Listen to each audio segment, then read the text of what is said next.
জানো কি জগন্নাথ মূর্তির হাতে হাত নেই কেন? তাহলে শোনো। মালাবারের রাজা ছিল মহারাজ ইন্দ্রদ্যুম্ন। তিনি অত্যন্ত নিষ্ঠাবান রাজা ছিলেন। একদিন রাজাকে জগন্নাথদেব স্বপ্ন দিলেন মন্দির প্রতিষ্ঠা করার জন্য। শুরু হলো কারিগর খোঁজা।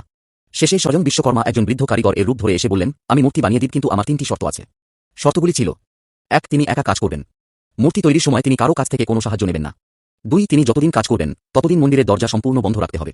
3, তিনি মূর্তি নির্মাণের জন্য 15 দিন সময় চাইলেন। এই সময়ের মধ্যে কাজ শেষ করবেন, তবে কেউ যেন তাকে বিরক্ত না করে। তিনি মহারাজকে বললেন, খাদ্যপানীয় কিছুই তাঁর লাগবে না। তিনি সম্পূর্ণ উপবাসে থেকে মূর্তি নির্মাণ করবেন।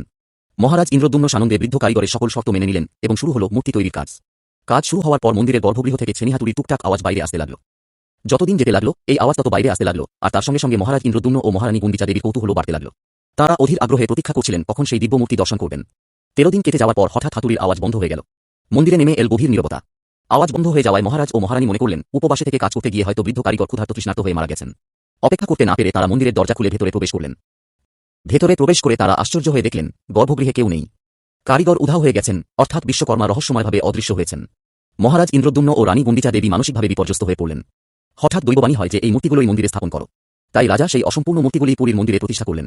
এই অসম্পূর্ণ রূপেই আমরা বর্তমানে জগন্নাথ, দাদা বলরাম এবং বোন সুভদ্রাকে দর্শন করি।